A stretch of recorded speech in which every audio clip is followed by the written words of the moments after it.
दीपक हुड्डा ते गंभीर इल्जाम लगे ने। दीपक ते जानू मारन की कोशिश करने का इल्जाम लगाया गया। हरियाणा चोणों तो पहला दीपक ने गला घुटिया। स्वीटी के वालों इल्जाम लगाए गए। उनका कहना है कि हरियाणा चोणों तो पहला दीपक ने गला घुटिया। सीएम के नाल मुलाकात करके आउंदे समय मारन की कोशिश की गई।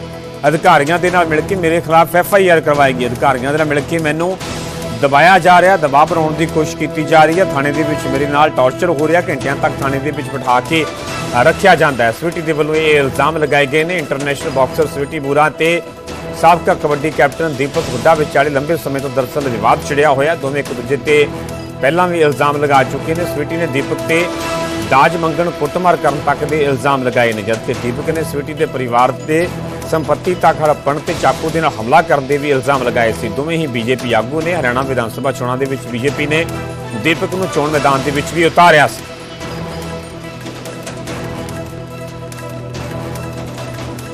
उसने विश्वास भी जीता मेरा और मेरे माता पिता का। हम उस पर ब्लाइंडली फेथ करते थे, क्योंकि मेरे मम्मी पापा को वो ऐसे बोलता, मेरा माँ बाप नहीं है तो आप ही मेरे माँ बाप हो। और उस टाइम हमने उसके ऊपर बिल्कुल ब्लाइंडली फेथ किया। मेरा ये एक कसूर है कि मैंने किसी के ऊपर अंधा विश्वास किया। और उस आदमी ने अपना टैक्स बचाने के लिए, टैक्स चोरी करने के लिए, मैं आपको बता दूं कि 2016-17 में जो हमारे 16-17 में जो 5 लाख रुपए हमारे अकाउंट में डाले और वापस कितने लिए 7 लाख रुपए, 2 लाख रुपए तो उसने उसी साल हमारे खा गया वो। और वो बोल रहा है कि मैंने धोखा किया। ऐसे ही सारे रिकॉर्ड है मेरे पास। मैंने लिखित में हर साल के सालाना जो रिकॉर्ड किए हुए हैं, और वो आपको मेरे वकील बता देंगे उसके बारे में, क्योंकि मेरी अभी ऐसी स्थिति नहीं है कि मैं सारे आंकड़े याद कर सकूं, क्योंकि 4-5 साल की बात है। ब्लैकमेल बोल सकते हैं, इमोशनली मेरे को बोला कि मैं बिना माँ बाप का बच्चा हूँ, और मेरी मतलब ऐसे करके एक सॉफ्ट कॉर्नर उसने हमारी फैमिली में और मेरे अंदर बनाया। और मेरी बातचीत उनसे शुरू हुई 2015 में। मैंने जब उस इंसान से बात करना स्टार्ट किया, उस टाइम मैं आपको बता दूं कि आज वो संपत्ति हड़पने के मेरे ऊपर आरोप लगा रहा है। जब 2015 में मैंने बात की थी तो उसके घर में एक टॉयलेट भी नहीं होता था। उसके घर में एक टॉयलेट नहीं होता था, तसले में नहाते थे वो लोग। ऐसे इंसान का मैंने हाथ पकड़ा था।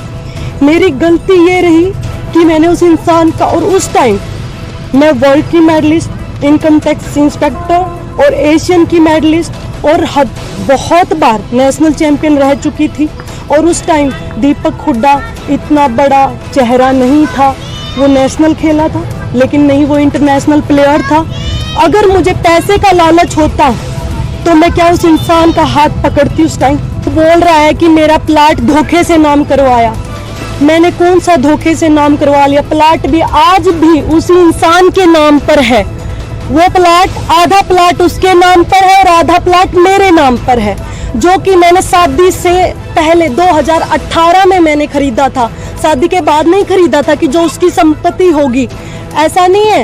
एज ए वाइफ मैंने उसकी कोई संपत्ति पर कभी कोई अधिकार, मैंने 100 रुपए भी कभी उस इंसान से नहीं लिए हैं। मैं आपको बता दूं, उस इंसान का मैंने 2018 में जब मैंने प्लाट लिया, मेरे प्लाट की सारी ट्रांजैक्शन मेरे खाते से की हुई है। वो खाता भी यहाँ पर है, उसकी सारी डिटेल मैंने रोहतक पुलिस को भी दी हुई है। तो वो प्लाट के पैसे मैंने दिए हैं, तो वो प्लाट आधा उसका कैसे हो गया? और बात जहाँ आती है धोखे की, तो मेरे प्लाट पर उस इंसान ने 67 लाख रुपए का, हमने टोटल का वो प्लाट लिया था, उसका 33.5 लाख उसके रुपीस थे। 33.5 लाख रुपए देकर वो आदमी मेरे से बगैर बताए, मेरे से साइन करके, गुड फेथ में साइन करवाकर 80 लाख रुपए उसने HDFC बैंक से लोन ले रखा, वो मेरे को बगैर बताए, और धोखा मैंने कर दिया।